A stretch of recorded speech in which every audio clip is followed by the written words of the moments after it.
जय हिंद साथियों, स्वागत है आपका self study classes with Sumit Jain YouTube channel में। सो साथियों, स्टार्ट हो चुका है आज का इस सेशन। सभी साथी आ जाएं और एक बार वीडियो को लाइक कर दें। और आज हम फिर कुछ महत्वपूर्ण प्रश्नों पर चर्चा करेंगे। ठीक है, स्टार्ट करते हैं आज का ये सेशन। पद्मावत की रचना किसने की, इसके बारे में जानने वाले हैं। ठीक है, सभी लोग आ गए हैं तो फटाफट से कमेंट में बताएंगे और आज देखते हैं कौन कितने नंबर ला पाता है। ठीक है, तो पद्मावत की रचना किस शासक के शासन काल में हुई है, ये है आपका पहला क्वेश्चन। तो सभी को बताना है फटाफट से और अपने नंबर देखते जाना है कौन कितने नंबर को कवर कर पाता है, किसके आते हैं कितने नंबर। पद्मावत की रचना किस शासक के काल में हुई, इतना तो पता है कि पद्मावत के जो रचनाकार हैं वो कौन हैं, जायसी। ठीक है, और पद्मावत की रचना किस शासक के काल में हुई है ये आपको बताना है। तब आपका उत्तर यहाँ पर क्या चला जाएगा, क्या चला जाएगा, उत्तर चला जाएगा शेर शाह सूरी। शेर शाह सूरी यानी कि आपका जो सी नंबर है, सी नंबर ये बिल्कुल सही है। ठीक है, पद्मावत की रचना किस शासक के शासनकाल में हुई है, शेर शाह सूरी के। ठीक है, वेरी गुड, बहुत बढ़िया। एक नार ने अचरज किया, सांप मार पिंजरे में दिया, ये किसकी पंक्ति है, बताइए किसकी पंक्ति है। एक नार ने अचरज किया, सांप मार पिंजरे में दिया, किसकी पंक्ति है। अमीर खुसरो की, विद्यापति की, भारतेंदु की, या फिर चंदवरदाई की। एक नार ने अचरज किया, सांप मार पिंजरे में दिया। और सभी लोगों को पता है कि सर ये जो पंक्ति है अमीर खुसरो की। ठीक है, ये आपका एक नंबर बिल्कुल सही हो जाएगा। ये खड़ी बोली के प्रथम कवि माने जाते हैं अमीर खुसरो, है ना, इनको याद रखेंगे। और दोस्तों आदिकाल की अंतिम अवस्था के कवि माने जाते हैं। ठीक है, ये नंबर आपका सही है। कैमासबद्ध प्रसंग ये किस रचना में है, कैमासबद्ध प्रसंग किस रचना में है।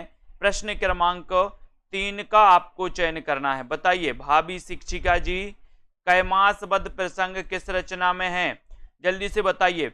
आप सभी लोग भी अपना नाम अगर हिंदी में लिखेंगे तो और मजा आएगा। मैंने कई बार बताया है कि अपनी अपनी आईडी सभी लोग हिंदी में बना लो। ठीक है, कैमासबद्ध प्रसंग किस रचना में है ये आपको बताना है। 3 नंबर आपको बताना है। और प्रश्न क्रमांक 3 का आपका राइट आंसर हो जाएगा कि सर एक कैमासबद्ध जो है ये पृथ्वीराज रासो।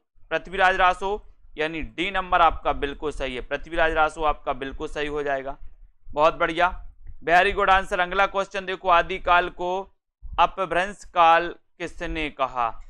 आदिकाल को अपभ्रंश काल किसने कहा है, बहुत अच्छा क्वेश्चन है। आदिकाल को अपन ने देखा था वीर गाथा काल रामचंद्र शुक्ल ने, बीज वपन काल महावीर प्रसाद द्विवेदी ने, ठीक है, सिद्ध सामंत काल राहुल सांकृत्यायन ने। अब यहाँ पर अपभ्रंश काल आपसे कहा गया, अपभ्रंश काल किसने कहा है, ये प्रश्न क्रमांक 4 का आंसर। और 4 में अपभ्रंश काल, तो आपको यहाँ पर सही उत्तर हो जाएगा। क्या नंबर हो जाएगा कि सर अपभ्रंश काल धीरेन्द्र वर्मा और गुलेरी जी ने भी इसे अपभ्रंश काल कहा है दोस्तों। ठीक है, तो याद रख लेना, आदिकाल को अपभ्रंश काल गुलेरी जी ने भी कहा है और धीरेन्द्र वर्मा ने जी भी कहा है।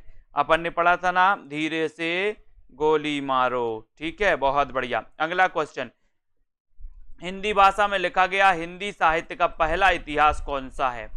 हिंदी भाषा में लिखा गया हिंदी साहित्य का पहला इतिहास कौन सा है। हिंदी साहित्य का आलोचनात्मक इतिहास, the modern vernacular literature of Hindustan, Mishra Bandhu Vinod, या फिर शिव सिंह सरोज।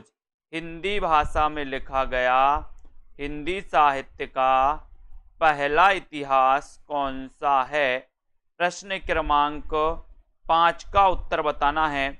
और 5 में आपने लगा दिया कि सर यहाँ पर आपको उत्तर लगाना है शिव सिंह सरोज। इसके रचनाकार कौन है, तो शिव सिंह सेंगर हैं। ठीक है, आपको याद रख लेना। और इसका रचना काल भी आपको कमेंट में लिखना है। बिल्कुल सही आंसर बता रहे हैं आप लोग, वेरी गुड, बहुत बढ़िया। अगला क्वेश्चन, महावीर प्रसाद द्विवेदी ने आदिकाल को क्या संज्ञा दी।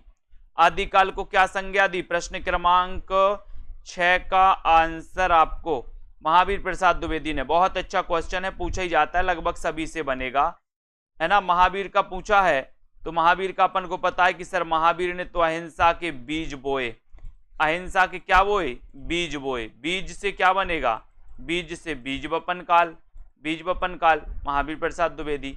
ठीक है, तो यहां पर 6 नंबर का ए कौन बता रहा है? ये कल्पना वर्मा जी 6 का ए बता रहे हैं आदिकाल।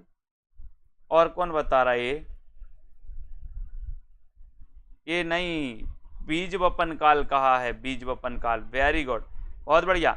आलोचक की आस्था के रचनाकार कौन है? आलोचक की आस्था, आलोचक की आस्था ये किसकी रचना है? डॉक्टर नगेंद्र की, नामवर सिंह की, हजारी प्रसाद द्विवेदी या फिर रामविलास शर्मा? आलोचक की आस्था के रचनाकार कौन है? ये क्वेश्चन तो कई बार पूछा जाता है। प्रश्न क्रमांक 7 में आंसर बताना है। बताइए, आलोचक की आस्था के रचनाकार कौन है? प्रश्न क्रमांक आपका 7 है और 7 में आपका उत्तर चला गया कि सर ये जो रचना है ये डॉक्टर नगेंद्र की है। ठीक है, 1 नंबर आपका बिल्कुल सही हो जाएगा, doctor Nagendra. Very good answer. 7 का बी बता रही मुसरत निसा जी, नामवार से बता रही। क्यों बता रही हो? बी नगेंद्र की है। ठीक है, बाकी सभी लोगों ने सही बताया। Very good. तुलसीदास खंड काव्य के रचयिता कौन है? तुलसीदास खंड काव्य है। ठीक है, अब ये रचना किसकी है ये आपको बताना है। एक तुलसीदास कवि हैं, वो अलग हैं। ठीक है, तुलसीदास खंड काव्य के रचनाकार कौन है? तुलसीदास खंड काव्य के रचनाकार निराला, तुलसी, रामधारी सिंह दिनकर या फिर मैथिली शरण गुप्त? और बहुत सारे लोग सही आंसर बता रहे हैं कि सर ये तुलसीदास जो रचना है, तुलसीदास बड़े निराले कवि थे। कैसे कवि थे? निराले। ठीक है, तो निराले से हो जाएगा निराला, यानी ये नंबर आपका बिल्कुल सही है। 1 number right answer. Very good. Dinkar कौन बता रहा है? जो आकाश जी दिनकर बता रहे। बहुत बढ़िया, तुलसीदास दिनकर की रचना है। आकाश जी, बहुत बढ़िया। यही सब देख रहे हैं हम सब लोगों का। तुलसीदास ये रचना मैंने कई बार बताया, तुलसीदास निराले कवि हैं और ये निराले की रचना है, खंड काव्य है, कई बार पूछा गया। अगला देखो, डॉक्टर रामकुमार वर्मा ने हिंदी साहित्य का आलोचनात्मक इतिहास में चित्रण किया है। बताइए कहां से कहां तक चित्रण किया है? रामकुमार वर्मा, आपसे क्वेश्चन आता है कि हिंदी साहित्य का आलोचनात्मक इतिहास, इसके रचनाकार कौन है? इसके रचनाकार कौन है? हिंदी साहित्य का आलोचनात्मक इतिहास, इसके रचनाकार कौन है? प्रश्न क्रमांक 9 में आपका उत्तर चयन करना है और 9 का आंसर हो जाएगा कि हिंदी साहित्य का आलोचनात्मक इतिहास रामकुमार वर्मा का एक ग्रंथ है। लेकिन आपसे बताना है कि ये 693 ईस्वी से 1693 ईस्वी तक, यानी आपका उत्तर सी नंबर। ठीक है, सी नंबर आपका बिल्कुल सही है। बहुत बढ़िया आंसर, सी नंबर, है ना। Very good. 693 से 1693 तक के काल को इसमें दोस्तों इतिहास में चित्रण किया गया। और ये हिंदी साहित्य का आलोचनात्मक इतिहास का रचना काल क्या है? तो रचना काल है 1938। ठीक है, इसमें भक्ति काल तक ही वर्णन मिलता है, भक्ति काल तक, यानी कि ये ग्रंथ जो है अधूरा ग्रंथ है। ठीक है, कवियों के परिचयात्मक विवरण मैंने प्राय मिश्र बंधु विनोद से ही लिए हैं। ये कथन किसका है? ये कथन किसका है बताइए? कवियों के परिचयात्मक विवरण मैंने प्राय मिश्र बंधु विनोद से लिए हैं, ये कथन किसका है?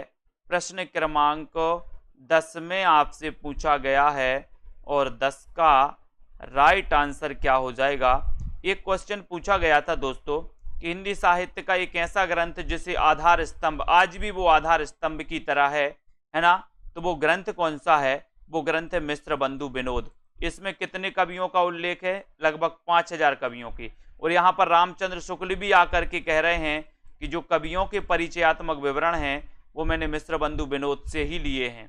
ठीक है, तो यहाँ पर रामचंद्र शुक्ल का अपन को याद कर लेना, इन्होंने ये कथन कहा है किसके बारे में? मिश्र बंधु विनोद के बारे में। तो डी नंबर आपका बिल्कुल सही।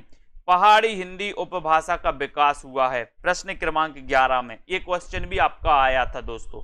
पहाड़ी हिंदी उपभाषा का विकास हुआ है खस से, मागधी से, सौरसैनी से या फिर ब्राचड़ से? किससे हुआ है पहाड़ी हिंदी उपभाषा का विकास?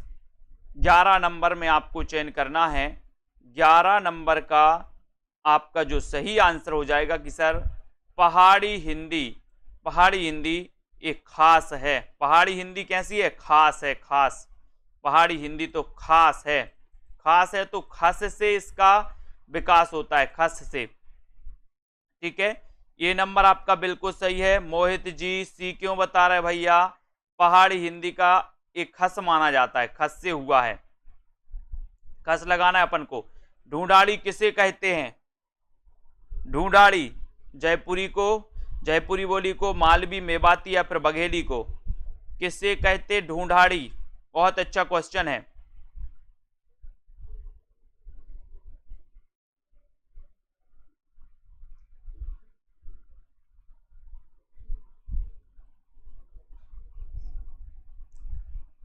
ढूंढाड़ी किसे कहते हैं?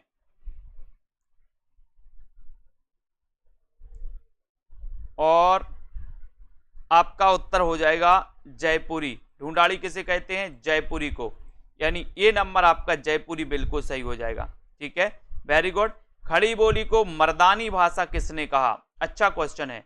खड़ी बोली को मर्दानी भाषा किसने कहा है? भारतेंदु जी ने, ग्रियर्सन ने, हॉर्नले या फिर सुनीति कुमार चटर्जी ने?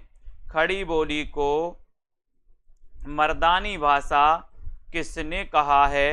ये क्वेश्चन प्रश्न क्रमांक 13 में पूछा गया और 13 में तो आपका सही आंसर हो जाएगा कि सर खड़ी बोली की बात करते हो तो सुनीति कुमार चटर्जी। सुनीति कुमार चटर्जी, यानी आपका उत्तर डी नंबर जो है बिल्कुल सही है। D number, very good answer, बहुत बढ़िया। देवनागरी का मानकीकरण कब और किसने किया? देवनागरी का मानकीकरण, देवनागरी हिंदी की लिपि क्या है? देवनागरी लिपि है। अब देवनागरी का मानकीकरण कब और किसने किया? ये क्वेश्चन आपको बताना है। लाइक कर देना है एक बार वीडियो को अपने मित्रों तक, और दोस्तों सभी लोग बताएंगे प्रश्न क्रमांक 14 का आंसर, और 14 में आपका उत्तर हो जाएगा कि सर देवनागरी लिपि का जो मानकीकरण हुआ है वो 1966 ईस्वी में केंद्रीय हिंदी निदेशालय, यानी आपका उत्तर बी नंबर बिल्कुल सही है। बी नंबर, ठीक है, बहुत बढ़िया। अगला क्वेश्चन है, भक्ति काल ना तो तदयुगीन पराजित हिंदू पराजित की निराशा से उद्दुलित है और ना ही इस्लाम की प्रतिक्रिया है, ये किसकी उक्ति है? बताओ। भक्ति काल ना तो तदयुगीन पराजित हिंदू जाति की निराशा से दोस्तों इसका उद्भव हुआ, ना ही इस्लाम की प्रतिक्रिया है, ये कथन किसका है? तो प्रश्न क्रमांक आपका 15 है और 15 का उत्तर बताना है। ये प्रतिक्रिया है, ये तो स्वाभाविक देन है, ये तो स्वाभाविक है। ठीक है, ये क्वेश्चन आपको बताना है। तो देखो बहुत सारे लोग क्या बता रहे हैं 15 का आंसर में। 15 का आंसर देखो, पूनम जी ने सही बताया है। कौन बता रहा है? बी नंबर, विश्वास मलिक जी, वेरी गुड। प्रमोद सैनी जी, सुषमा शुक्ला जी, बहुत बढ़िया। सुजाता जी, तो यहाँ पर आपका सही उत्तर होगा हजारी प्रसाद द्विवेदी। ठीक है, भक्ति आंदोलन ना तो तदयुगीन पराजित हिंदू जाति की निराशा का दोस्तों उदय है, ना इस्लामिक प्रतिक्रिया का परिणाम है, ये तो स्वाभाविक है ना तो ये स्वाभाविक माना है किसने?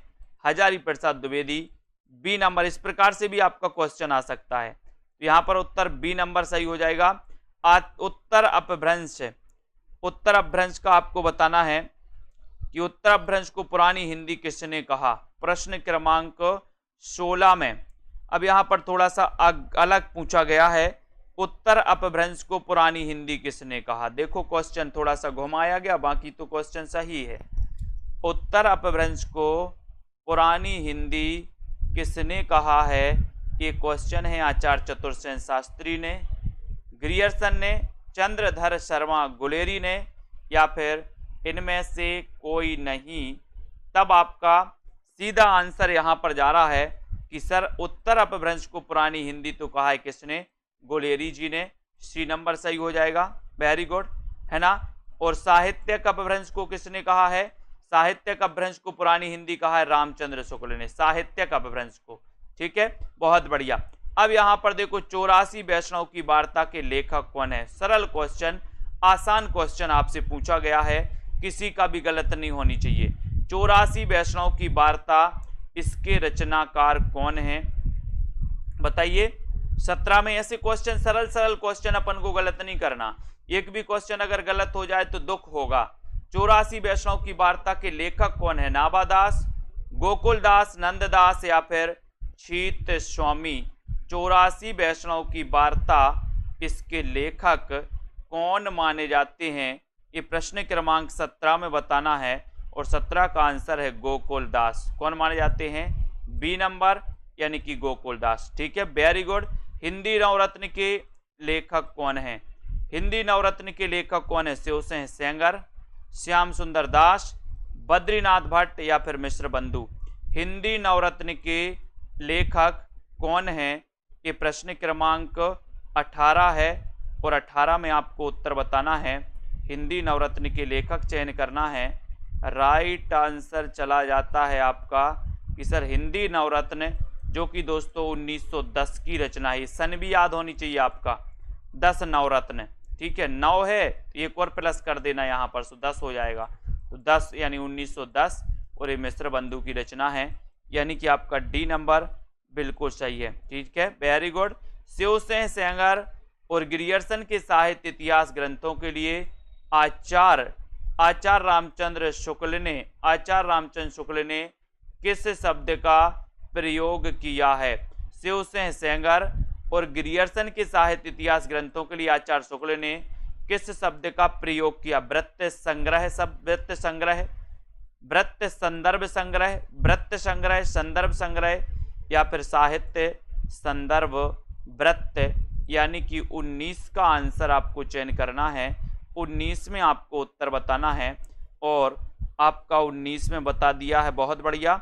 19 का बी, वृत्त संग्रह, ठीक है, बी नंबर है अंकित गुप्ता जी 19 का। ये वृत्त संदर्भ संग्रह नहीं, ये वृत्त संग्रह है। विकल्प पढ़ो, बाकी के विकल्प भी अपन को पढ़ना है, ठीक है, बी नंबर आपका सही है। पृथ्वीराज रासो को किसने सर्वप्रथम विवादास्पद घोषित किया। बहुत बढ़िया क्वेश्चन है। पृथ्वीराज रासो को किसने सर्वप्रथम विवादास्पद घोषित किया है। मैक्स मुलर ने, मोतीलाल मिनारिया, डॉक्टर बुलर, या फिर कर्नल टाड ने। पृथ्वीराज रासो को किसने सबसे पहले विवादास्पद घोषित किया था। प्रश्न क्रमांक 20 का आंसर, और 20 में आपका सही आंसर चला गया। और विवादास्पद सबसे पहले घोषित किया था किसने। बहुत बढ़िया, वेरी गुड आंसर। सभी लोगों का आंसर लगभग सही आ रहा कि सबसे पहले डॉक्टर बुलर ने इसको विवादास्पद घोषित किया। सी नंबर आपका सही हो जाएगा, ठीक है। पृथ्वीराज रासो को हिंदी का पहला महाकाव्य किसने माना, और इसमें अध्यायों का नाम क्या है। अध्यायों का नाम भी बताना है, तो बताओ पृथ्वीराज रासो को हिंदी का पहला महाकाव्य किसने माना, और इसमें अध्यायों का नाम क्या है, बताएं। प्रश्न क्रमांक 21 का आंसर आचार्य शुक्ल ने, समय, आचार्य द्विवेदी संकल्प, गौरीचंद हीराचंद ओझा सर्ग, इनमें से कोई नहीं। देखते हैं कौन कौन यहाँ अटकता है। देखो कमला ठाकुर जी सी बता रही हैं, बहुत बढ़िया। और बताओ, सत्येंद्र जी भी सी बता दिए इनने भी। और बताओ कौन बता रहा है, सी बता दिए कौन, आरती वर्मा जी बता दी सी, ठीक है, बहुत बढ़िया, सी बता दिए सौरभ वर्मा जी। ऐसा नहीं करना है। पृथ्वीराज रासो जो कि हिंदी का पहला महाकाव्य है, इसको दोस्तों प्रथम महाकाव्य आचार्य शुक्ल ने माना। और इसमें जो सर्ग हैं या जो अध्याय हैं उन्हें समय कहा जाता है। तो आपका उत्तर ए नंबर बिल्कुल सही हो जाएगा। यहाँ पर ए नंबर सही हो जाएगा। चरम व्यक्तिवाद ही प्रयोगवाद का केंद्र बिंदु है। ये कथन किसका है? मैं यही चाहता हूं दोस्तों कि जितने भी क्वेश्चन आए, जितने भी अपन क्वेश्चन पढ़ रहे हैं, उनमें से एक दो क्वेश्चन आपके मुश्किल से अगर गलत हो जाएं तब आपकी तैयारी सही है। और अगर आप बहुत सारे क्वेश्चन गलत कर रहे हैं, 8-10 क्वेश्चन गलत कर रहे हैं, तो आपकी तैयारी में कमी है। ठीक है, चरम व्यक्तिवाद ही प्रयोगवाद का केंद्र बिंदु है। ये कथन किसका है? प्रश्न क्रमांक 22 का आंसर अपन को चयन करना है। 22 में सभी लोग बताएंगे राइट आंसर क्या हो जाएगा। 22 में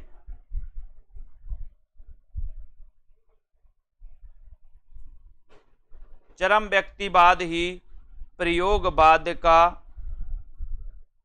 तो बिल्कुल सही आंसर आया है कि सर इसमें लगा दो आप नामवर से। चरम व्यक्तिवादी प्रयोगवाद का केंद्र बिंदु है, ये कथन है नामवर से का। ठीक है, बहुत बढ़िया, वेरी गुड। भारतीय सूफी मुख्यतः किस संप्रदाय से संबंधित माने जाते हैं? भारतीय सूफी मुख्यतः किस संप्रदाय से संबंधित माने जाते हैं? इबादत से, विद्य से, वेसरा से, या फिर वारकरी से? भारतीय जो सूफी हैं किस संप्रदाय से संबंधित माने जाते हैं? 23 का आंसर बताना है। और 23 में आपका सही आंसर जा रहा है कि सर जो भारतीय सूफी हैं ये मुख्यतः है वेसरा संप्रदाय, यानी सी नंबर आपका वेसरा संप्रदाय बिल्कुल सही हो जाएगा। सी नंबर आपका राइट आंसर हो जाएगा। प्रभु जी तुम चंदन हम पानी, ये किसकी काव्य पंक्ति है? ये किसकी काव्य पंक्ति है? सूरदास की, तुलसीदास की, रैदास की, या फिर गुरु नानक की? प्रभु जी तुम चंदन हम पानी। अब इतने ये 4 गुरु दिख रहे हैं आपको, चारों के जन्म भी आपको बताना है। सूरदास का जन्म कब हुआ, तुलसीदास का कब हुआ, रैदास का कब हुआ, गुरु नानक का कब हुआ? मैंने रटवाए हैं इनको। बताओ प्रभु जी तुम चारों के एक लाइन में बताइए, ऐसे करके पूरी एक लाइन में कमेंट में लिखना है, अलग अलग नहीं। प्रभु जी तुम चंदन हम पानी, ये किसकी काव्य पंक्ति है? ये रैदास की है। रैदास आपको पता है कि रैदास नामदेव के बाद संत काव्य में दूसरा नंबर रैदास का आता है। ठीक है, अब बताओ इनके पूरे जन्म में बताना है फटाक से। मृगावती को सूफी काव्य की प्रथम रचना किसने माना? मृगावती को सूफी काव्य की प्रथम रचना किसने माना है? ग्रियर्सन ने, द्विवेदी, आचार्य द्विवेदी ने, आचार्य शुक्ल ने, आचार्य राम कुमार वर्मा ने। मृगावती को सूफी काव्य की प्रथम रचना किसने माना? ये क्वेश्चन आपसे पूछा गया, बहुत ही अच्छा क्वेश्चन है। और सीधा आंसर जा रहा है कि सर मृगावती के जो रचनाकार हैं, पहली बात तो ये है कि कुतुबन इसके रचनाकार हैं। ठीक है, और आचार्य रामचंद्र शुक्ल ने इस मृगावती को सूफी काव्य की प्रथम रचना माना, यानी आपका उत्तर सी नंबर बिल्कुल सही है। ठीक है, सी जिन्होंने लगाया राइट आंसर, वेरी गुड। चंदाइन को दूसरे किस नाम से भी स्वीकार किया जाता है? चंदाइन का अन्य नाम क्या है? ये पूछा गया आपसे। चंदाइन के रचनाकार भी आपको बताना है। चंदाइन के रचनाकार कौन है और चंदाइन का अन्य नाम क्या है, ये भी आपको लिखना है। बताइए।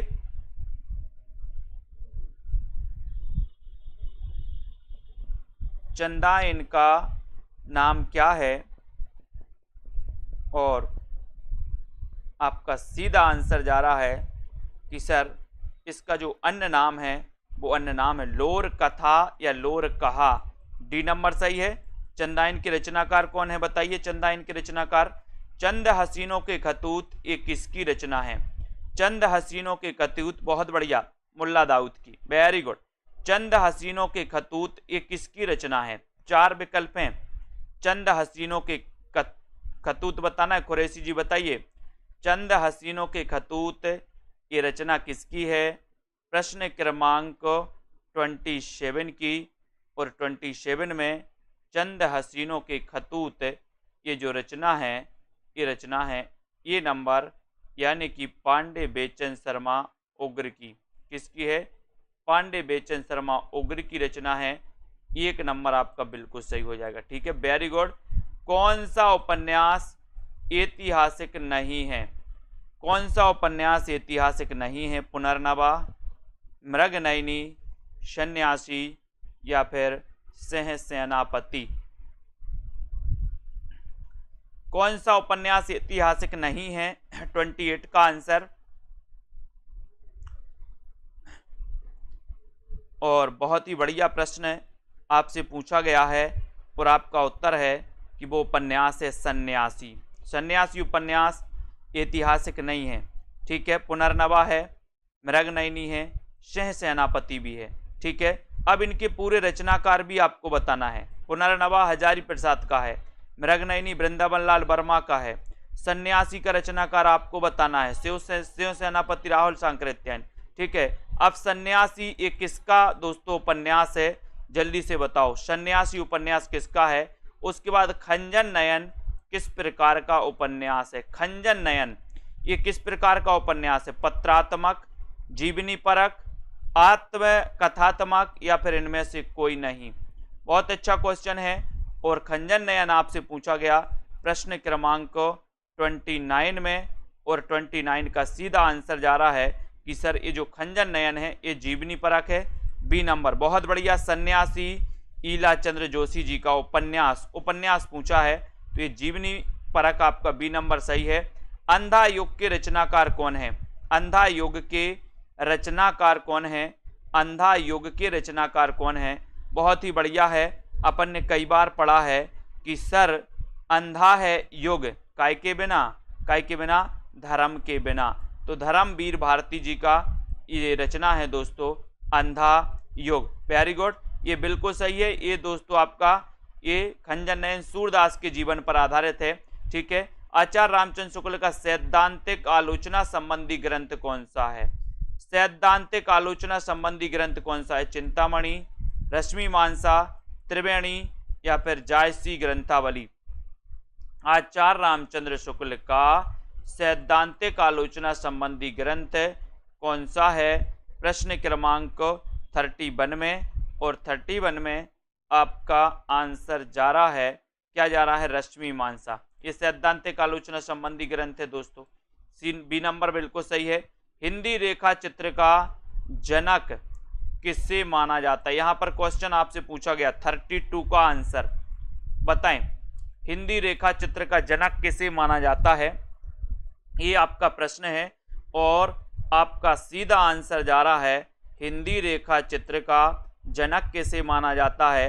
तो आपको पता है दोस्तों ये पद्म सिंह शर्मा को, ठीक है। इन्होंने एक पद्म पराग लिखा था, पद्म पराग। ये रेखा चित्र संग्रह है दोस्तों, लेकिन याद रख लेना रेखा चित्र संग्रह है। कभी आपसे पूछा जाए कि हिंदी का प्रथम रेखा चित्र संग्रह कौन सा है तो आपको पद्म पराग बताना है, पद्म पराग, ठीक है। ये याद रख लेना। और पद्म पराग पद्म सिंह शर्मा का है, ठीक है। Very good. हिंदी में रिपोर्ताज के प्रथम हस्ताक्षर कौन है? हिंदी में रिपोर्ताज के प्रथम हस्ताक्षर कौन है? ये आपको चयन करना है। 33 का आंसर अमृतलाल नागर, विष्णु प्रभाकर, शिवदान सिंह चौहान, कन्हैया लाल मिश्र, प्रभाकर। तो बताओ हिंदी में रिपोर्ताज के प्रथम हस्ताक्षर कौन है? प्रश्न क्रमांक 33 में। और सभी लोगों को पता है कि सर हिंदी का प्रथम जो रिपोर्ताज है वो लक्ष्मीपुरा है, लक्ष्मीपुरा, ठीक है। और लक्ष्मीपुरा शिवदान सिंह चौहान, यानी सी नंबर आपका बिल्कुल सही। Very good. जो व्यक्ति वस्तु या परिस्थितियां स्थायी भाव को जागृत करती हैं, बहुत बढ़िया क्वेश्चन है, उन्हें क्या कहते हैं? उन्हें क्या कहते हैं? जो व्यक्ति वस्तु या परिस्थितियां स्थायी भाव को जागृत करती हैं उन्हें क्या कहते हैं? संचारी भाव, उत्प्रेरक, अनुभाव या फिर विभाव? क्या है? प्रश्न क्रमांक 34 में। अच्छा क्वेश्चन है, क्वेश्चन हमेशा आता है दोस्तों 34 का, और 34 का आपको बताना है। बहुत ही बढ़िया क्वेश्चन है। क्या कहते हैं उसे? 34 में। देखो बहुत सारे लोग गलत करेंगे इस क्वेश्चन को, देखते हैं कौन कौन गलत कर रहा। रेखा त्रिपाठी जी ने पहले ही गलत कर दिया, भाभी शिक्षिका जी भी गलत कर रहे हैं, सरोज जी ने भी गलत कर दिया, और किसने बताया है? मुकनत जी ने सही बताया, वेरी गुड। मोहित जी ने भी सही बताया, अंकित गुप्ता जी वेरी गुड, बहुत बढ़िया। कुमुद जी, पूजा जी, बहुत सारे लोग, लगभग 80% लोगों ने गलत बताया आंसर। जो व्यक्ति वस्तु या परिस्थितियां स्थायी भाव को जागृत करती हैं उन्हें कहते हैं दोस्तों विभाव। क्या कहते हैं? विभाव। यानी आपका उत्तर डी नंबर सही है। क्या है? D number. ठीक है, डी नंबर आपका सही है। जो व्यक्ति, वस्तु या परिस्थितियां उनके बारे में पूछा गया कि उन्हें क्या कहा जाता है, तो वो विभाव कहलाते हैं। संचारी भावों की संख्या कितनी है? संचारी भावों की संख्या कितनी है? 8, 33, 35 या फिर 9? संचारी भावों की संख्या कितनी है? संचारी भाव याद हो गए? किस किस को याद हो गए पूरे संचारी भाव? संचारी भाव किस किस को याद हैं?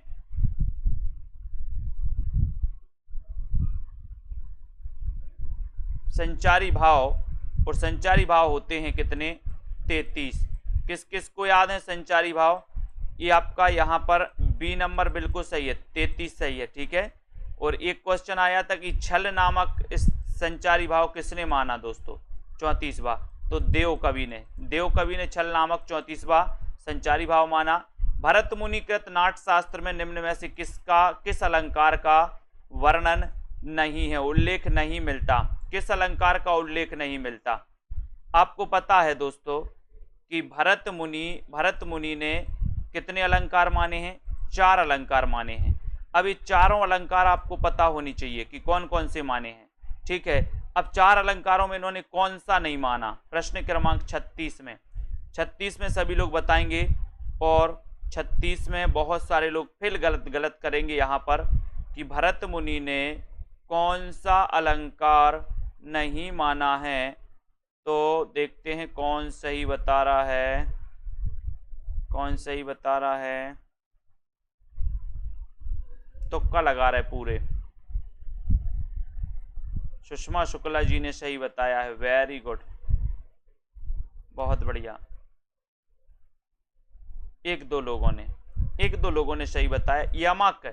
यमक को दोस्तों इन्होंने अलंकार की श्रेणी नहीं माना, यानी बी नंबर आपका सही हो जाएगा, यमक। ठीक है, यमक को नहीं माना।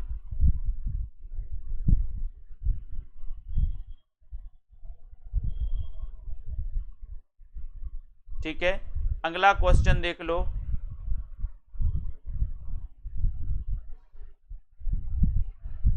यहां पर आ जाओ, जहां एक शब्द अनेक बार आए उसके अर्थ भिन्न भिन्न हो, वहां कौन सा अलंकार होता है? प्रश्न क्रमांक 37 का बताइए, सही है क्या? 37 का आंसर आपको चयन करना है, जल्दी बताएं फटाक से।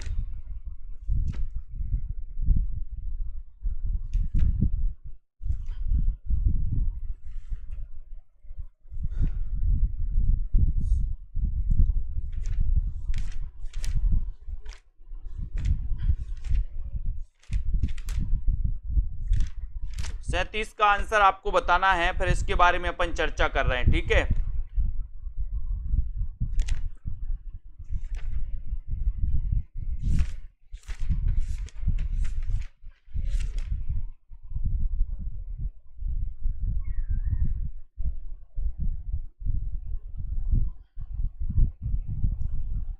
यहां पर आपको जहां एक शब्द अनेक बार आए और उसके अर्थ भिन्न हो, तो वहां पर आपका 37 का उत्तर क्या हो जाएगा? 37 यानी कि 37 का आंसर, और 37 में यहां पर यमक अलंकार हो जाएगा। ठीक है, डी नंबर आपका सही है, वेरी गुड। इसके बारे में अपन चर्चा कर रहे हैं, अभी 36 नंबर का है ना। ठीक है, ओके। हिंदी में रीति सिद्धांत के प्रथम प्रस्तोता कौन है? हिंदी में रीति सिद्धांत के प्रथम प्रस्तोता कौन है, जल्दी से बताओ।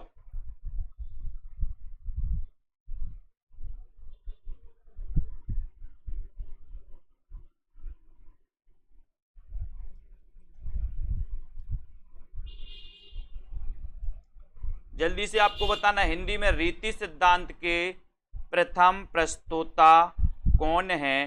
तो आपको याद रख लेना है। ठीक है, इसको दोस्तों यहां पर सही कर लो, यहां पर आपका श्लेष अलंकार सही होगा। ठीक है, भरत मुनि कृत नाट्यशास्त्र में निम्न में से किस अलंकार का उल्लेख नहीं किया? इसमें यमक है, उपमा है, दीपक भी है और रूपक भी है। ठीक है, ये 4 हैं, श्लेष आपका यहाँ पर सही हो जाएगा। ए नंबर आपका यहाँ पर सही, इसको सही कर लो, ठीक है। उसके बाद अपन ने यमक पढ़ लिया। हिंदी में रीति सिद्धांत के प्रथम प्रस्तोता आचार्य कौन है? 30 हिंदी का पूछा गया तो हिंदी में रीति सिद्धांत के प्रथम प्रस्तोता आचार्य कौन है? तो उत्तर है केशवदास। कौन है? केशवदास। तो आपका ए नंबर बिल्कुल सही है। साधारणीकरण का सिद्धांत किसकी देन है?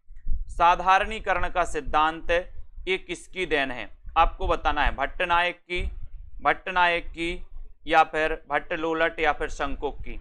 बताएं जल्दी से, फटाफट से चयन करना है आपको। साधारणीकरण का जो सिद्धांत है ये किसकी देन है? साधारणीकरण यानी कि 39 का उत्तर आपको चयन करना है। बताइए।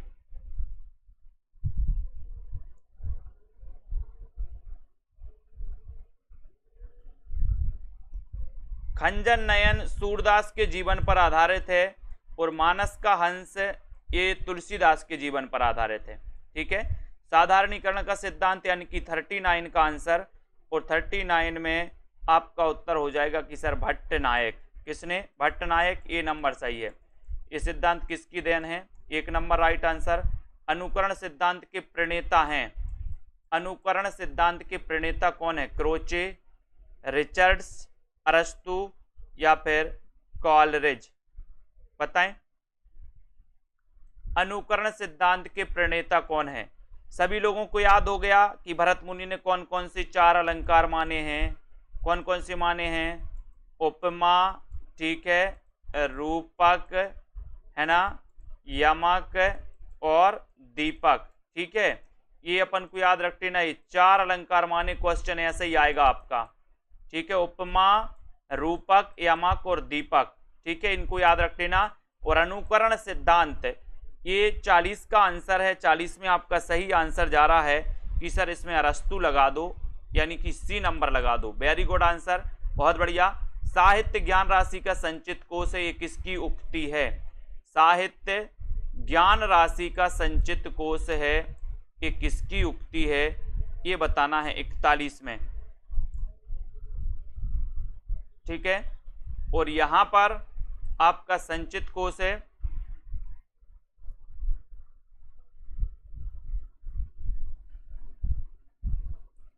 और यहां पर आपका 41 में आंसर हो जाएगा दोस्तों, ये महावीर प्रसाद द्विवेदी का कथन है। बी नंबर आपका बिल्कुल सही है। B number, very good. रस सूत्र के व्याख्याकारों का सही अनुक्रम क्या है? 42 में बताइए। 42 में आपको चयन करना है। और रस सूत्र के जो दोस्तों रस सूत्र जो दिया है वो किसने दिया? भरत मुनि ने। और इनके व्याख्याकारों का क्रम बताना है।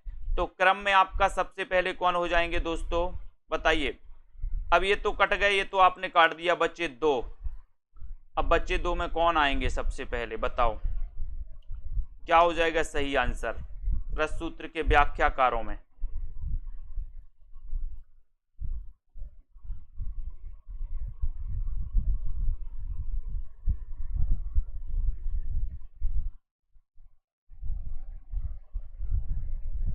सॉरी, ये बी नहीं, ये महावीर प्रसाद द्विवेदी हैं। ठीक है, साहित्य ज्ञान राशि का संचित कोश है, ये महावीर प्रसाद द्विवेदी का है। हाँ, वेरी गुड, बहुत बढ़िया। ये महावीर प्रसाद द्विवेदी अपन को याद कर लेना। महावीर प्रसाद द्विवेदी का ये साहित्य ज्ञान राशि का संचित कोश है। ठीक है, और रस सूत्र के व्याख्याकारों में आपका उत्तर सी नंबर सही है। ठीक है, भट्टलोलट, शंकोक, भट्टनायक, अभिनवगुप्त, इसको याद रख लेना है। शंकोक, ठीक है, भट्टनायक और अभिनवगुप्त ये आते हैं। इसको एक बार सही कर लो। महावीर साहित्य ज्ञान राशि का संचित कोश है, ये महावीर प्रसाद द्विवेदी, यानी सी नंबर सही है। अनुवाद करते समय जिस भाषा में अनुवाद प्रस्तुत किया जाता है, जिस भाषा में, उसे क्या कहते हैं दोस्तों? अनुवाद के बारे में भी कहा गया कि अनुवाद करते समय जिस भाषा में अनुवाद प्रस्तुत किया जाता है उससे क्या कहते हैं? 43 का आंसर बताना है। स्रोत भाषा या फिर अन्य, दूसरी या लक्ष्य भाषा? तो अनुवाद करते समय जिस भाषा में अनुवाद किया जाता है उसे कहा जाता है लक्ष्य भाषा। ठीक है, डी नंबर आपका लक्ष्य भाषा राइट आंसर हो जाएगा। डी नंबर सही हो जाएगा, वेरी गुड। रस कलश का रचनाकार कौन है? रस कलश का रचनाकार कौन है? 44 में आपको चयन करना है। रस कलश आपको पता है ये रीति ग्रंथ माना जाता है दोस्तों हरिऔध का, रस कलश है ना, और ये किसका ग्रंथ है, हरिऔध, यानी ये नंबर आपका बिल्कुल सही है। ठीक है, आवारा मसीहा में किसके जीवन का उल्लेख है, आवारा मसीहा में किसके जीवन का उल्लेख है आपको बताना है। और किस किस को अभी जूनियर सुपर टेट का मॉडल पेपर लेना है, सभी साथी जूनियर सुपर टेट का मॉडल पेपर ले लें।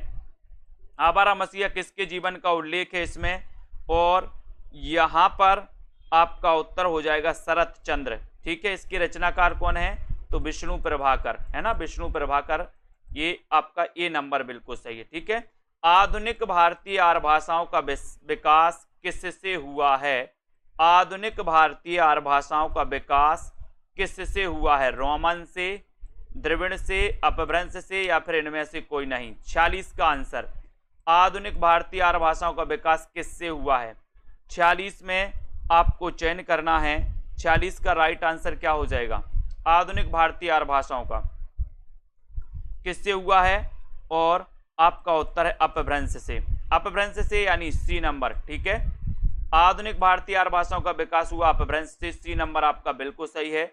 ऊस में संघर्षी वर्ण कौन से हैं, ऊस में संघर्षी वर्ण आपको बताना है कौन से हैं, ऊस में संघर्षी, ये क्वेश्चन भी बड़ा आता है दोस्तों आपका 47 में, और 47 का आपका राइट आंसर यहां पर हो जाएगा कि सर सा हा, यानी ए नंबर। ठीक है, इसको याद रखोगे। उसके बाद भाषा मुंशी के नाम से विख्यात हैं, तो कौन विख्यात हैं, प्रश्न क्रमांक 48 में आपका राइट आंसर यहां पर क्या हो जाएगा, भाषा मुंशी के नाम से विख्यात हैं। कौन विख्यात है भाषा मुंशी के नाम से, जिनकी रचना कौन सी है, प्रेम सागर, कौन सी है, प्रेम सागर। ठीक है, प्रेम सागर के रचनाकार कौन है, लल्लू लाल, यानी कि आपका ए नंबर, ये भाषा मुंशी के नाम से विख्यात हैं। विभाषा कहते हैं दोस्तों विक्षिप्त भाषा को, विशिष्ट भाषा को, बोली को, या फिर इनमें से कोई नहीं। विभाषा कहते हैं, तो विभाषा किसे कहते हैं, विभाषा, प्रश्न क्रमांक 49 का आंसर आपको चयन करना है, विभाषा किसे कहते हैं, और सीधा आंसर जा रहा है कि सर विभाषा कहते हैं बोली को, बोली को, यानी सी नंबर। ठीक है, C number, very good Kamaldeep ji. अब आपको बताना है कौन सा लक्षण अवधि का नहीं है, अवधि का कौन सा नहीं, या के स्थान पर जा का प्रयोग, वा के स्थान पर बा का प्रयोग, ला के स्थान पर रा का प्रयोग, या फिर ना के स्थान पर ड़ा का प्रयोग, कौन सा लक्षण अवधि का नहीं है, जल्दी से बताना है। और जो भी हमारे साथी मास्टर कैडर के मॉडल पेपर लेना चाहते हैं, तो अभी मास्टर कैडर के मॉडल पेपर में भी छूट है, और जो भी जूनियर टेट के मॉडल पेपर लाना चाहते हैं उनके लिए तो छूट है ही। ठीक है, 50 का आंसर बताना है, और 50 का आपका हो जाएगा कि सर ना के स्थान पर ड़ा का प्रयोग, ये नहीं है, ये लक्षण अवधि का नहीं है, यानी डी का आपका बिल्कुल सही हो जाएगा। ठीक है, अब दोस्तों अपन अगली क्लास में पढ़ेंगे इसके बाद के क्वेश्चन। ठीक है, बहुत बढ़िया, सभी लोगों के लिए धन्यवाद। जो भी जूनियर देखना, अरबी का पर्याय क्या है, अवधि का पर्याय बताइए, पूर्विया, कोसली, देहाती, या फिर बघेली, यानी कि प्रश्न क्रमांक 51 है, और 51 में आपको चयन करना है। यहां पर दोस्तों ये क्वेश्चन कहा गया कि अवधि को और किस नाम से जाना जाता है, ये है क्वेश्चन, तो बताइए और किस नाम से जाना जाता है, अवधि का दूसरा नाम क्या है, या पर्याय क्या है, ऐसा पूछा गया। अपन पर्यायवाची पढ़ते हैं, यानी कि दूसरा नाम, तो दूसरा नाम इसका क्या है, इसका दूसरा नाम है कोसली, अवधि का दूसरा नाम क्या है, कोसली। ठीक है, अवधि कोसली। ठीक है, बहुत बढ़िया। खड़ी बोली को कौरवी किसने कहा, अब एक सबसे बड़ी बात तो ये है कि खड़ी बोली को कौरवी कहा जाता है, खड़ी बोली का दूसरा नाम क्या है, कौरवी। अब इसको कौरवी किसने कहा, ये क्वेश्चन आपको बताना है। 52 का बताएंगे, सभी लोग अपने अपने प्रश्नों का आकलन करते जाएं। 52 में खड़ी बोली को कौरवी किसने कहा है, खड़ी बोली को कौरवी किसने कहा है, प्रश्न क्रमांक आपका 52 है, और 52 में आपका सही आंसर आप लोग क्या बता रहे हैं इसका देखना है। खड़ी बोली को कौरवी किसने कहा, तब आपका सीधा आंसर जा रहा है कि सर इसको कहा है राहुल सांकृत्य ने। वेरी गुड, ये नंबर राइट आंसर। कलम का मजदूर कलम का मजदूर इसके लेखक कौन है? कलम का मजदूर इसके लेखक कौन है? शिवरानी देवी, अमृत राय, परिपूर्णानंद या फिर धर्मवीर भारती। कलम का मजदूर इसके रचनाकार कौन है, ये आपको बताना है। बहुत अच्छा क्वेश्चन है। कलम का मजदूर के रचनाकार आपसे पूछा, इसके लेखक कौन है? क्या दिया है यहां पर लेखक का नाम? प्रश्न क्रमांक 53 में कलम का मजदूर आपसे पूछा गया, तो बताइए कौन कौन सही बता रहा है, बताइए।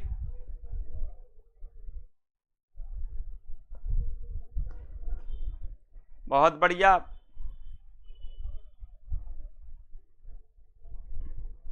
यही देख रहे हैं हम कौन कौन सही उत्तर बता रहा है।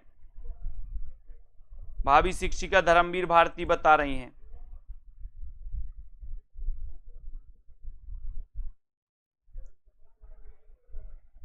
बहुत बढ़िया। जिन्होंने ये अमृत राय बताया है उनको धन्यवाद। ऐसा नहीं बोल सकते कि सर इसमें तो ऑप्शन ही नहीं है, यानी कि मदन गोपाल इसका सही उत्तर होगा दोस्तों। कलम का मजदूर के रचनाकार मदन गोपाल हैं। माँ से मजदूर और माँ से मदन गोपाल, ठीक है। और कलम का मजदूर दोस्तों, कलम का सिपाही अगर होता तो आपका उत्तर अमृत राय होता, ठीक है। अगर कलम का सिपाही होता तो अमृत राय, और कलम का मजदूर दिया है तो मदन गोपाल। तो ये मदन गोपाल की रचना है जो आपके ऑप्शन में नहीं है, ठीक है। केंद्रीय अनुवाद ब्यूरो संबंधित है, किससे संबंधित है? मानव संसाधन विकास मंत्रालय की शिक्षा विभाग से, गृह मंत्रालय की राजभाषा विभाग से, शिक्षा मंत्रालय के अनुवाद विभाग से, या प्राविधिक शिक्षा मंत्रालय से। 54 का आंसर आपको चयन करना है। केंद्रीय अनुवाद ब्यूरो संबंधित है, किससे संबंधित है? 54 का आंसर, 54 का आंसर बताइए।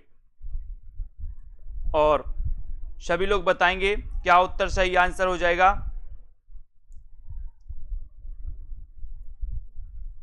और सही उत्तर है कि सर गृह मंत्रालय की राजभाषा विभाग से संबंधित है, यानी बी नंबर आपका यहां पर सही हो जाएगा। बी नंबर सही यहां पर, गृह मंत्रालय की राजभाषा विभाग, बी ये अनुवाद ब्यूरो, केंद्रीय अनुवाद ब्यूरो, ठीक है। मेरी असफलताएं किसकी आत्मकथा है? मेरी असफलताएं किसकी आत्मकथा है? वियोगी हरि, बाबू गुलाब राय, महात्मा गांधी, सुभाष चंद्र बोस। बताइए। इतना पढ़ना है आपको, इतना पढ़ना है दोस्तों कि जब आपके अंदर एक कॉन्फिडेंस आ जाए, जैसे अभी लोग बहुत सारे लोग इसको अमृत राय ही लगा दिए, जब आपको एक कॉन्फिडेंस आ जाए कि आप कलम के मजदूर को मदन गोपाल बता सको, ये कॉन्फिडेंस आ जाए बिना ऑप्शन में होते हुए, तब समझ लेना कि सिलेक्शन हमारा हो जाएगा। का कलम का मजदूर को मदन गोपाल बता सको, कहने का तात्पर्य यह है कि गलत चीज को समझ सको कि यहां पर ऑप्शन में नहीं है। इतना कॉन्फिडेंस आपको लाना है पढ़ने में। मेरी असफलताएं किसकी आत्मकथा है? तो यह है बाबू गुलाब राय, यानी बी नंबर, ठीक है। B number. राजभाषा के रूप में हिंदी के क्रियान्वयन के लिए निम्नलिखित में केंद्रीय हिंदी समिति गठित की गई है दोस्तों। तो आपको बताना है किसकी अध्यक्षता में गठित की गई राजभाषा के रूप में? राष्ट्रपति की, प्रधानमंत्री की, उपराष्ट्रपति की, या फिर गृह मंत्री की? यानी कि 56 का आंसर आपको चयन करना है। 56 का आपका सही आंसर क्या हो जाएगा? राजभाषा के रूप में हिंदी के क्रियान्वयन के लिए निम्न में से किसकी अध्यक्षता में? तो वो है दोस्तों प्रधानमंत्री की अध्यक्षता में, ठीक है। बी नंबर आपका सही, बहुत बढ़िया, ठीक है। अगला क्वेश्चन, राजभाषा के रूप में हिंदी का प्रयोग बढ़ाने और इसके प्रचार प्रसार के उद्देश्य से एक त्रैमासिक पत्रिका प्रकाशित हो रही है, उसका नाम क्या है? उसका नाम क्या है दोस्तों? राजभाषा हिंदी का प्रयोग बढ़ाने और इसके प्रचार प्रसार के लिए एक पत्रिका प्रकाशित हो रही है, उसका नाम क्या है? राजभाषा भारती, राजभाषा हिंदी, राजभाषा प्रसार, या राजभाषा प्रबोध? यानी कि 57 का आंसर आपको चयन करना है। 57 में आपका सही आंसर क्या हो जाएगा? कौन सी पत्रिका प्रकाशित हो रही है? प्रश्न क्रमांक 57।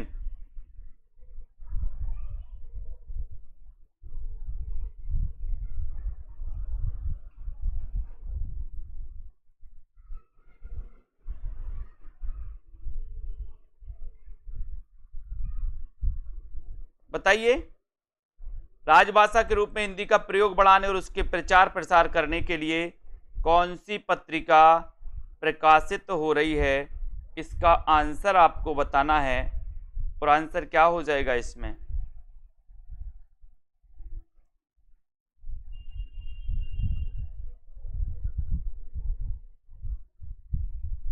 ठीक है, तो इसका आंसर अभी सी नंबर लगा लो दोस्तों आपका, राजभाषा प्रसार। इसके बारे में हम आपको बताएंगे। ठीक है, इसका थोड़ा सा डाउट लग रहा है, अभी मैं आपको बता रहा हूं।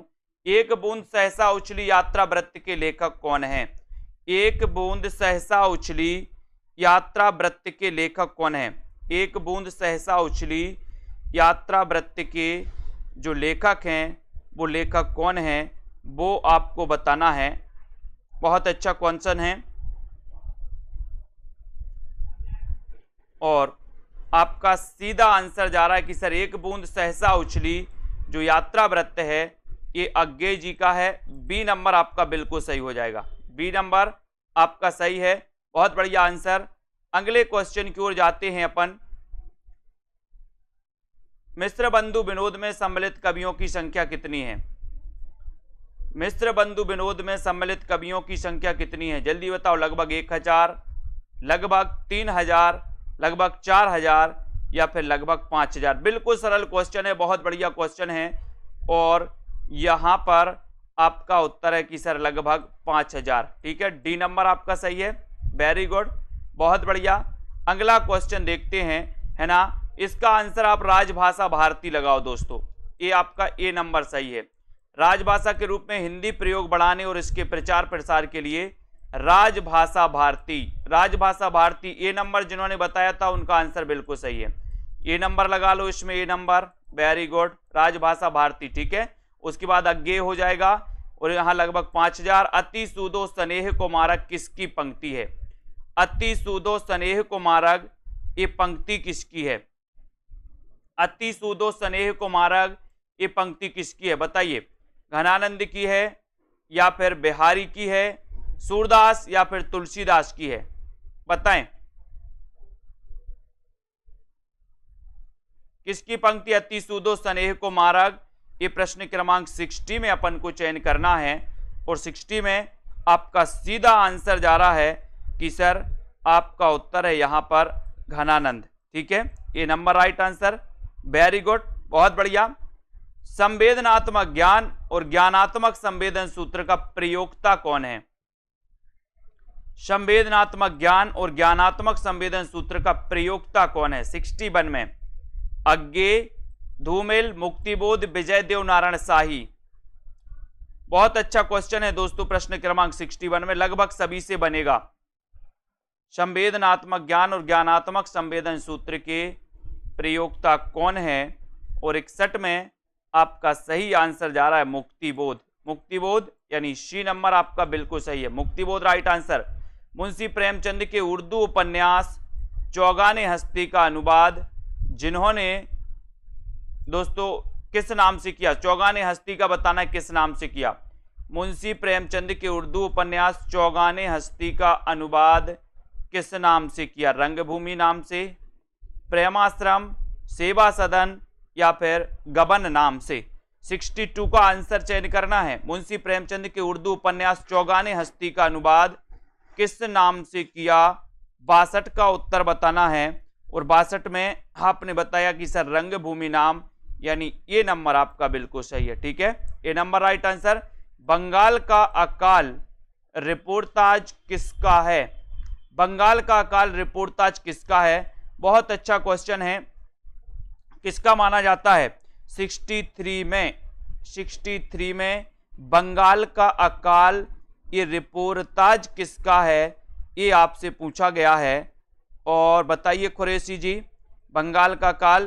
बोले सर ये बंगाल का अकाल आया है उस वहां पर प्रकाश करना है, प्रकाश, तो प्रकाश चंद्र गुप्त। बी नंबर आपका सही हो जाएगा, बी नंबर।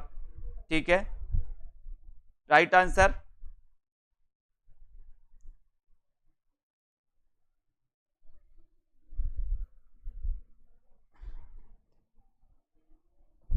यहां पर आपको 63 का बताना है। 63 का हो जाएगा, साहित्य देवता के रचनाकार कौन है? साहित्य देवता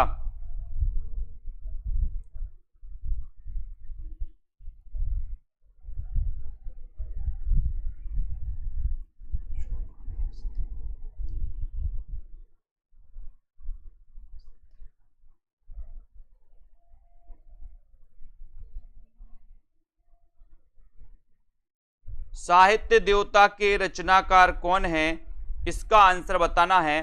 तो आपको बताया साहित्य देवता को माखन खवाना है, तो माखन लाल चतुर्वेदी, यानी कि ये नंबर आपका बिल्कुल सही है। ठीक है, बहुत बढ़िया। अगला क्वेश्चन देखते हैं, अस्तित्ववादी नहीं है तो कौन है? अस्तित्ववादी कौन नहीं है?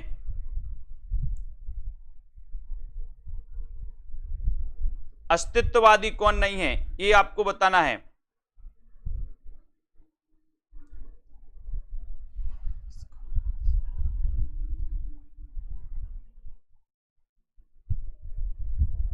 और सही आंसर हो जाएगा कि सर ये जो अस्तित्ववादी नहीं है, यहां पर 65 में आपसे पूछा गया है तो कौन नहीं है।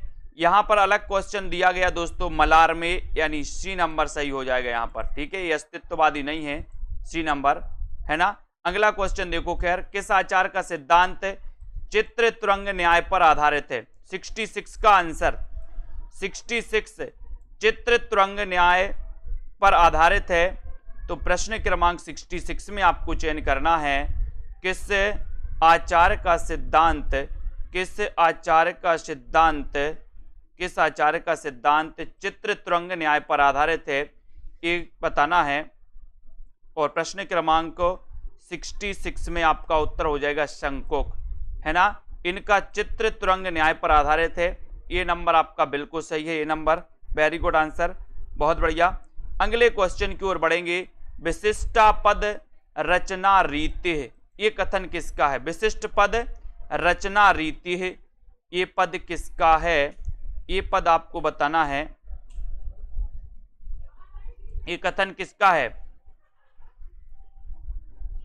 विशिष्ट पद, है ना, विशिष्ट पद रचना रीति है, ये कथन किसका है?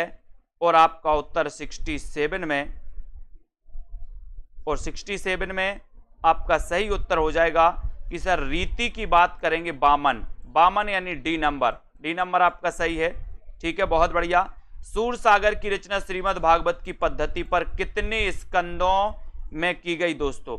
यानी कि सूरसागर में कितने स्कंद हैं, ऐसा आपको बताना है। 68 का आंसर, श्रीमद् भागवत की पद्धति पर कितने स्कंदों में हुई है, बताइए कितने स्कंदों में हुई है? 8, 12, 18 या फिर 14? आपको एक होमवर्क है कि प्रेमचंद जी के जितने भी नाटक हैं, ये सॉरी जितने भी दोस्तों इनके उपन्यास हैं, उनका अनुवाद, हिंदी अनुवाद किस नाम से किसका किया है? यानी कि आपको पता नहीं होनी चाहिए कि चौगाने हस्ती का अनुवाद किस नाम से हुआ, बाजारे हुस्न का अनुवाद किस नाम से हुआ, ये आपको याद रखना है। ये क्वेश्चन यहां से आपका आएगा, ये आपको याद होना चाहिए।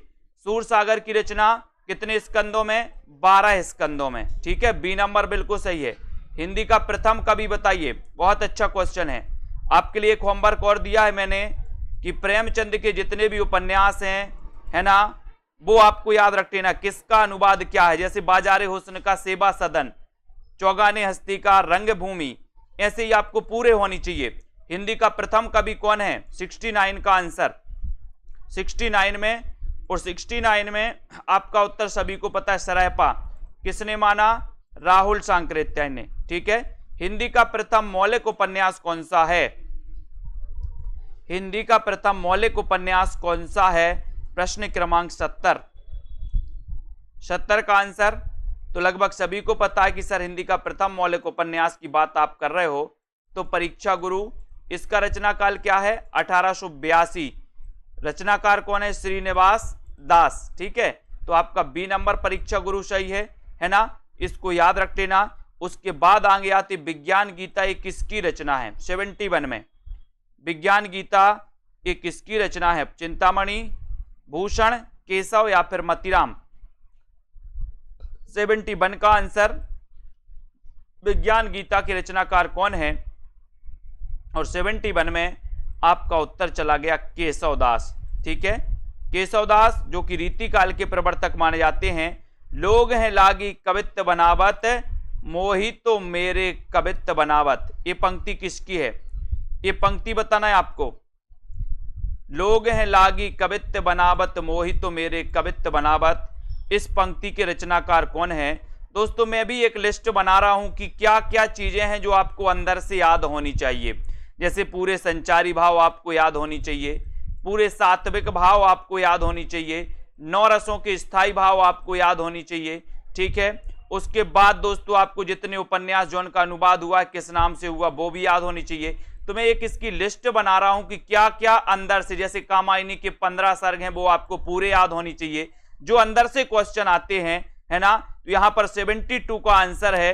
72 का आपको बताना है कि लोग हैं लागी कवित्त बनावत और मोहित मेरी कवित्त बनावत, साकेत शीर्षक महाकाव्य का अर्थ क्या है? ये साकेत महाकाव्य है 12 सर्गों का, किसका है? मैथिली शरण गुप्त का। ठीक है, और राम काव्य पर आधारित ये दूसरा महाकाव्य दोस्तों, रामचरितमानस के बाद। ठीक है, साकेत याद रख लेना, 1931 इसका रचना काल है ना। और इस महाकाव्य का अर्थ क्या है? तो आपको पता ही है कि सर इसका अर्थ है अयोध्या, यानी ये नंबर आपका सही है। ठीक है, और आप लोग भी लिस्ट बनाइए और हमें भी बताइए कि क्या क्या रह गया है, क्या क्या ऐसी चीजें हैं जिनको अंदर से पढ़ना चाहिए। हिंदी साहित्य में हालाबाद का आगमन किसके प्रभाव से माना गया? हिंदी साहित्य में हालाबाद का आगमन किसके प्रभाव से माना गया? आगे आने वाले एग्जामों में जो आपकी गलतियां होती, जो आपसे गलतियां हो रही हैं, उन गलतियों को अपन को पकड़ना है कि गलतियां कहां से हो रही हैं, और वो लिखना है कि हमें इन चीजों को अलग से पढ़ना है, गहराई से पढ़ना है। हालाबाद का आगमन किसके प्रभाव से माना जाता है? प्रश्न क्रमांक 74 में, और सीधा आंसर आपका जा रहा है 74 में कि सर ये जो हालाबाद है, जिसके हिंदी में प्रवर्तक हरिवंश राय बच्चन हैं, और ये फारसी साहित्य का प्रभाव, यानी कि ये नंबर आपका सही है। ठीक है, वेरी गुड। कौन प्रगतिवादी कवि नहीं है? प्रगतिवादी कवि कौन नहीं? अज्ञे, सुमित्रानंदन पंत निराला या फिर शिवमंगल सिंह सुमन? प्रगतिवादी कवि कौन नहीं है? बहुत अच्छा क्वेश्चन है। प्रगतिवादी की बात हो रही है 75 में, और आपको पता है कि सर अज्ञे तो प्रयोगवादी हैं, इसलिए आपका उत्तर भी ए नंबर चला जाता है। Very good.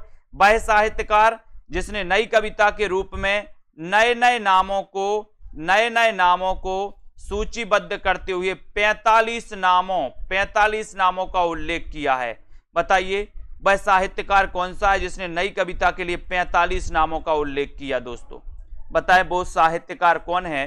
प्रश्न क्रमांक 76 में, और 76 में आपका उत्तर हो जाएगा जगदीश गुप्त। कौन है वो साहित्यकार? जगदीश गुप्त।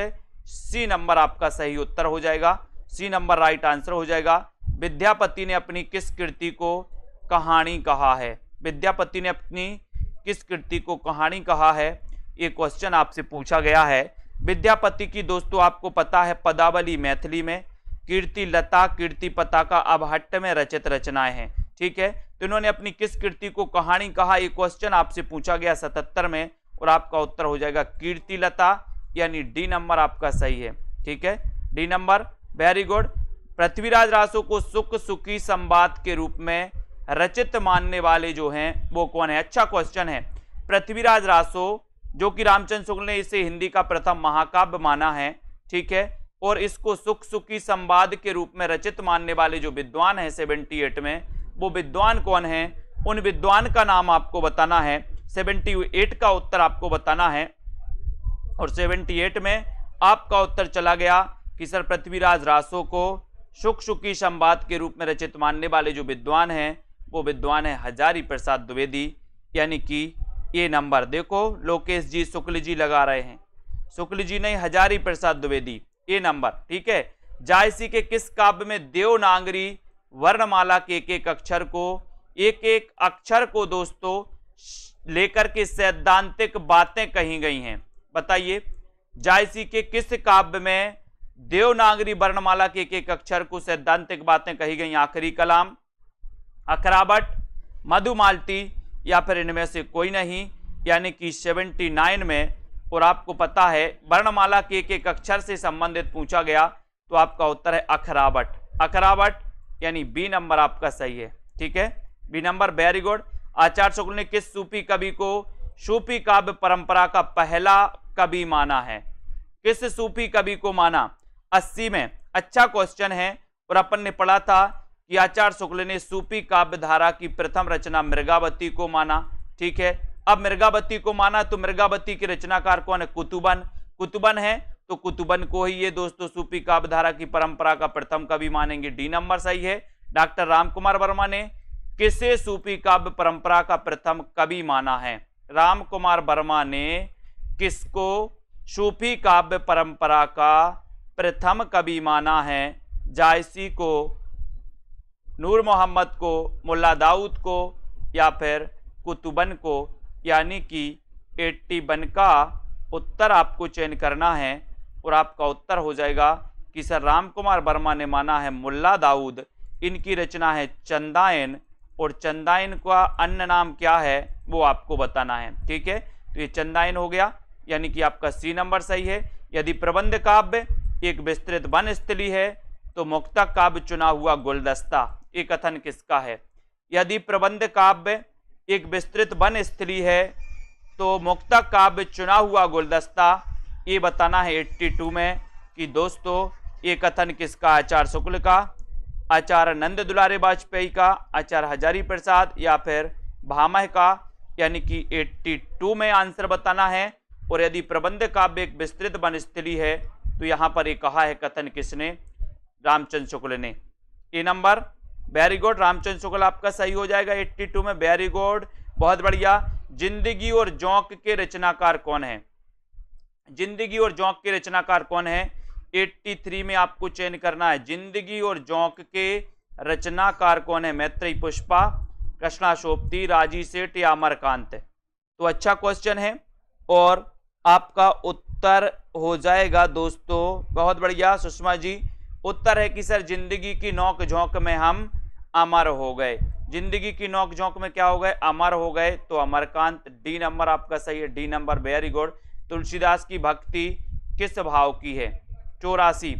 तुलसीदास की भक्ति किस भाव की है? निर्वेद भाव, दास भाव, माधुर भाव या फिर शक्य भाव की? 84 का आंसर आपको चयन करना है। तुलसीदास की भक्ति किस भाव की है?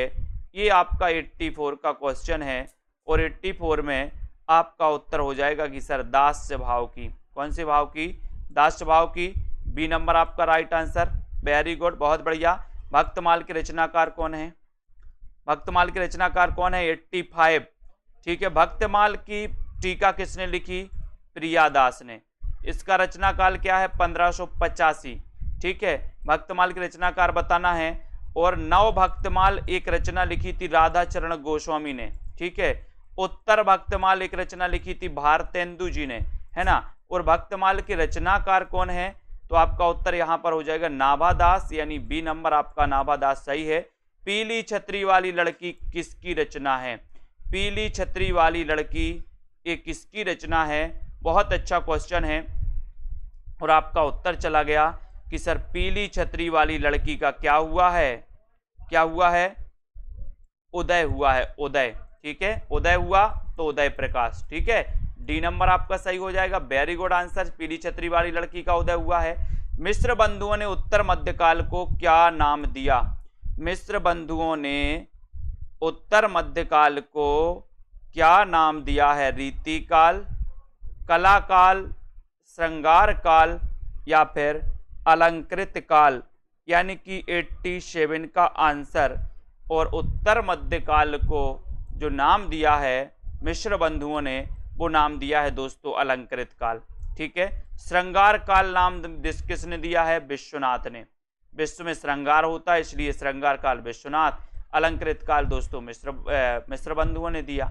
ठीक है, उसके बाद बिहारी के दोहों पर किसका प्रभाव माना जाता है? बिहारी, ये वही बिहारी हैं दोस्तों, रीति काल के रीति सिद्ध काव्यधारा के कवि हैं बिहारी जी, ठीक है। और बिहारी की एक रचना है बिहारी सतसई। बिहारी सतसई में कितने दोहे हैं? 713 दोहे हैं। कहीं कहीं इसमें 719 दोहे भी मिलते हैं, लेकिन बिहारी के दोहे पर किसका प्रभाव है, ये आपसे क्वेश्चन पूछा गया और 88 का उत्तर हो जाएगा गाथा सप्तशती। किसका? गाथा सप्तशती। बी नंबर आपका सही है, बहुत बढ़िया। शिव शंभू का चिट्ठा व्यंग्यात्मक निबंध के रचनाकार कौन है? 89 का उत्तर आपको बताना है। शिव शंभू का चिट्ठा ये बताना है। और चिट्ठा बना देते ना आप लोग, बालों का चिट्ठा, बोले बालों का चिट्ठा बना लो, जूटा बालों का चिट्ठा, तो बाल से हो जाएगा बाल मुकुंद गुप्त, और शिव शंभू का चिट्ठा, तो आपका सी नंबर बिल्कुल सही है, ठीक है। देवरानी जेठानी की कहानी किसका उपन्यास है? 90 में देवरानी जेठानी की कहानी, ये उपन्यास किसका है? 90 का उत्तर आपको बताना है। बहुत ही अच्छा क्वेश्चन है दोस्तों 90 में, और 90 में सीधा आंसर जा रहा है। अपन ने पढ़ा था कि देवरानी जेठानी से गोरी है। क्या है? गोरी। गोरी है तो समझ जाना, देवरानी जेठानी की कहानी, कहानी नहीं, ये उपन्यास है, इसको कंफ्यूज नहीं होना। यहाँ पर कहानी लिखा है लेकिन ये क्या है? उपन्यास। और देवरानी जेठानी से गोरी है, इसलिए गोरी दत्त का उपन्यास है, यानी बी नंबर आपका सही है। Very good. पंत और पल्लव किसकी कृति है? पंत और पल्लव किसकी कृति है? 91। पंत और पल्लव, देखो एक पल्लव रचना है, एक पल्लव किसकी है? पल्लव है दोस्तों अपने पंत जी की, पंत जी की है, जिसको छायावाद का मैनिफेस्टो कहा जाता है, ठीक है। छायावाद का घोषणा पत्र कहा जाता है, जिसका रचना काल 1928 है। लेकिन आपको पंत और पल्लव ये किसकी कृति है? तो ये है दोस्तों निराला जी की, ठीक है। निराला जी का जन्म कब हुआ था? 1997 महिषादल मेदिनीपुर में, ठीक है। करबला नाटक के रचयिता कौन है? 92 में करबला। बताते जाए फटाफट से 92 का आंसर, और सीधा आंसर यहाँ पर आपका जा रहा है 92 में कि सर आप करबला पूछोगे तो इसके जो रचनाकार हैं वो रचनाकार हैं कौन? प्रेमचंद। बोले सर प्रेम भी बड़ी करबला है, बला है, बला है, प्रेम है बला कि नहीं? बला है, तो ये करबला याद रख लेना, ये नाटक है प्रेमचंद जी का, याद रखो सभी लोग।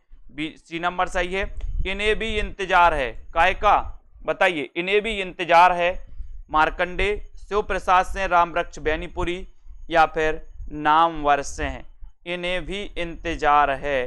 काहे का इंतजार है? इन्हें भी काहे का इंतजार है? बताओ। प्रश्न क्रमांक 93, और आपका सही उत्तर हो जाएगा कि सर इन्हें भी इंतजार है शिव के प्रसाद का, शिव के प्रसाद का, यानी बी नंबर शिव प्रसाद से हैं, आपका सही आंसर चला जाएगा। बी नंबर आपका राइट आंसर हो जाएगा। हंसा जाई अकेला, हंसा जाई अकेला के रचनाकार कौन है? मार्कंडे, रघुवीर सहाय, शिव प्रसाद सिंह, धर्मवीर भारती, यानी कि 94 का उत्तर बताना है हंसा जाई अकेला। अगर हंसा अकेला जा रहा तो मारकंडे, कंडे हैं आप लोगों के घर की? नहीं है, नहीं तो पत्थर मारने लगो। बोले सर हंसा अकेला जाई तो मारकंडे, हंसा अकेला जाई तो मारकंडे, ये नंबर आपका सही हो जाएगा, ठीक है। ये नंबर आपका बिल्कुल सही हो जाएगा, बहुत बढ़िया आंसर। फिर अगला क्वेश्चन, 1 इंच मुस्कान उपन्यास है, किसका उपन्यास है? 95। 1 इंच मुस्कान ये किसका उपन्यास है? ये 95 में आपको बताना है। और बहुत ही बढ़िया क्वेश्चन जाएगा कि सर 1 इंच मुस्कान, 1 इंच मुस्कान, इसके जो रचनाकार हैं वो कौन है? बताइए। ये कैसी रचना मानी जाती है ये भी आप लोग बता दो। 1 इंच मुस्कान जो रचना है दोस्तों, यहां पर तो आपको बताना है विकल्प अनुसार, ठीक है। तो ये मन्नू भंडारी और राजेंद्र यादव का, ठीक है, यानी कि आपका ये संयुक्त रूप से इन्होंने लिखा था 1 इंच मुस्कान, ठीक है, बहुत बढ़िया। राग दरबारी के रचनाकार कौन है? राग दरबारी बनेगा सभी से, राग दरबारी। दरबार में मेरा लाल बैठा है, लाल, तो राग दरबारी के रचनाकार कौन है? ये क्वेश्चन आपसे पूछा गया है प्रश्न क्रमांक 96 में, और 96 में आपका उत्तर है श्रीलाल शुक्ल। ए नंबर राग दरबारी श्रीलाल शुक्ल, ये बिल्कुल सही है, बहुत बढ़िया। अजय की डायरी, ये अजय की डायरी, अजय की डायरी के लेखक कौन है? अजय की डायरी, बहुत बढ़िया है, अजय की डायरी देव। तो उत्तर क्या हो जाएगा आपका 97 में? बहुत बढ़िया क्वेश्चन है। अजय की डायरी के रचनाकार कौन है? यशपाल, डॉक्टर देवराज, नागार्जुन। इन्हें नागार्जुन को पता है, आपने पढ़ा है, तालाब की मछलियां इनकी रचना है नागार्जुन की। और दोस्तों इन्हें आधुनिक काल का कबीर भी कहा जाता है, आधुनिक काल का कबीर, ठीक है। और ये अजय की डायरी देव तो डॉक्टर देवराज, ठीक है, डॉक्टर देवराज, यानी कि आपका जो ये मनोविश्लेषणवादी उपन्यासकारों में नाम आता है डॉक्टर देवराज का। कौन कौन से मनोविश्लेषणवादी? जैनेन्द्र कुमार, ठीक है, अग्गे, ईलाचंद्र जोशी, ठीक है, और डॉक्टर देवराज। ये चार जो हैं ये मनोविश्लेषणवादी उपन्यासकारों में आते हैं, जो आपको पता होनी चाहिए, ठीक है। उसके बाद झूठा सच, झूठा सच ये किसका उपन्यास है? 98 में। झूठा सच यशपाल, नागार्जुन, रांगे राघव, उदय शंकर भट्ट। झूठा सच, तो बहुत अच्छा क्वेश्चन है 98 में, और 98 का आंसर आपका सही हो जाएगा झूठा सच। ये किसका उपन्यास है 98 में? और आपका सही उत्तर है यशपाल का, यशपाल, यानी कि 1 नंबर आपका बिल्कुल सही है, ठीक है, वेरी गुड, 1 नंबर। अगला क्वेश्चन देखो, मुर्दों का टीला, इसके रचनाकार कौन है? मुर्दों का टीला, मुर्दों का टीला, इसके रचनाकार कौन है ये बताना। झूठा सच बिल्कुल गोविंद जी, ये भारत विभाजन पर आधारित है, ठीक है। मुर्दों का टीला, इसके 99 का उत्तर आपको बताना है। और बोले सर मुर्दों का टीला रांगे राघव, रांगे राघव, बी नंबर, ठीक है। ये फणीसुरनाथ रेणु कैसे उपन्यासकार हैं? आंचलिक उपन्यासकार हैं, ठीक है। हिंदी का प्रथम आंचलिक उपन्यास कौन सा है? मेला आंचल, मेला आंचल, ठीक है। ये मुर्दों का टीला ये रांगे राघव जी की रचना है, यानी कि आपका उत्तर बी नंबर बिल्कुल सही है, ठीक है, वेरी गुड। चित्रलेखा किसकी रचना है? चित्रलेखा, अच्छा क्वेश्चन है दोस्तों। भगवती चरण वर्मा, राम वृक्ष बैनीपुरी। 2 क्वेश्चन यहां से आपसे पूछे जाएंगे, एक तो आपको बताना है चित्ररेखा और एक बताना है चित्रलेखा, ये दोनों ही बताइए। चित्ररेखा के रचनाकार कौन है और चित्रलेखा के रचनाकार कौन है? प्रश्न क्रमांक आपका 100 है। 100 नंबर में आपको यहां पर तो आप बिल्कुल सही बता दोगे कि सर चित्रलेखा की बात कर रहे हो, तो उत्तर हो जाएगा भगवती चरण वर्मा, चित्रलेखा यानी कि भगवती चरण वर्मा। लेकिन यहां आप पटक जाओगे, देखते हैं कौन कौन सही बताता है। बहुत बढ़िया आंसर भगवती चरण वर्मा। कौन कौन ने कितने गलत किए हैं वो जरा हमें बता दो। और सुषमा मौर्य जी ने उत्तर बताया राम कुमार वर्मा। चित्ररेखा राम कुमार वर्मा और चित्रलेखा भगवती चरण वर्मा, कंफ्यूज नहीं होना, ठीक है, याद रखते ना, रेखा वाला राम कुमार है और लेखा वाला भगवती। लेखा जोखा रहता ना भगवती के पास कि आप क्या लेखा, आप क्या पाप कर रहे, क्या पुण्य कर रहे, तो भगवती के पास लेखा जोखा, ठीक है। और चित्ररेखा ये राम कुमार वर्मा का है, ठीक है, ये राम कुमार वर्मा की रचना है। अब बताओ किसके कितने गलत हुए हैं, फटाफट से आपको बताना है किसके कितने गलत हुए हैं, वो आपको चयन करना है, बताना है, बताइए। एक गलत हुआ सौरभ वर्मा जी का, बहुत बढ़िया, धन्यवाद। और बताओ किसी का बिल्कुल भी गलत नहीं हुआ, ऐसा कोई है? 2 गलत, वेरी गुड। 5 गलत हो गए शांति जी के। गलत नहीं करना है, गलत नहीं करना है, सुधारना है, शुद्धि करना है, ठीक है।